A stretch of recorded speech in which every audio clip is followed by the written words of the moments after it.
अदाकारा नादिया हुसैन जो साबका मॉडल भी हैं, उनके बारे में अब एक ख़बर आपके साथ शेयर कर लें। FIA ने जनाब अदाकारा नादिया हुसैन को जो है वो इन्वेस्टिगेशन के लिए तलब कर लिया है और उनके ऊपर इल्ज़ाम ये है कि जनाब उनके अकाउंट्स में करोड़ों रुपए की ट्रांजैक्शंस हुई हैं और उनको तमाम मुतल्लिका जो डॉक्यूमेंट्स हैं वो लाने की हिदायत कर दी गई हैं।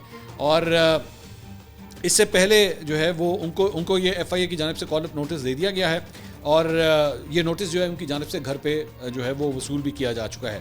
तो FIA ने बेसिकली बताया कि नादिया हुसैन के जो शौहर हैं आतिफ खान, उनके खिलाफ बैंक फ्रॉड की इंक्वायरी इस वक्त जारी है और इंक्वायरी के दौरान कई ट्रांजैक्शन जो है वो मॉनिटर की गई। अदाकारा के सलून में 2,64,41,000 रकम जो है वो मुंतकिल हुई और ये रकम आतिफ खान के अकाउंट से मुंतकिल हुई है अपनी बीवी के अकाउंट में।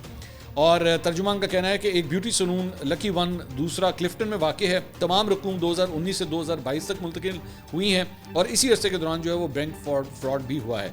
तहकीकात से साबित हुआ है कि अदाकारा शौहर के फ्रॉड में बड़ी बेनिफिशरी थी, इल्ज़ाम है, इसे में रखिएगा।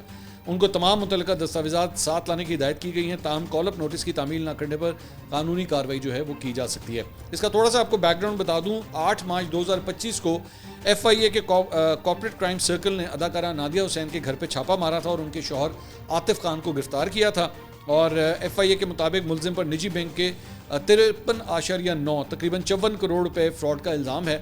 मुलजिम ने 80 मिलियन के कंपनी फंड्स को ज़ाती ट्रेडिंग के लिए इस्तेमाल किया था और बैंक के बोर्ड ऑफ डायरेक्टर्स की शिकायत पर तहकीकात के बाद आतिफ खान को जो है वो गिरफ्तार किया गया था। मुलजिम जो है वो मुबैना कॉर्पोरेट फाइनेंशियल फ्रॉड के जरिए कंपनी फंड्स की खुर्द में मुलविस हैं। इसी दौरान अदाकारा नादिया हुसैन ने ये इल्ज़ाम भी लगाया था कि उनसे जो है वो एक्चुअली रिश्वत डिमांड की जा रही है और उन्होंने FIA के चंद ऑफिसर्स के ऊपर जो ये इल्ज़ाम लगाया था कि जी उनकी जानिब से उन्होंने कोई कॉल रिकॉर्डिंग्स वगैरह भी जो है वो मीडिया के अंदर जारी की थी, सोशल मीडिया के ऊपर, कि मुझसे एक्चुअली असल मामला जो है वो रिश्वत मांगने का है, जिसकी वजह से हमें जो है वो मुश्किल में फंसाया जा रहा है।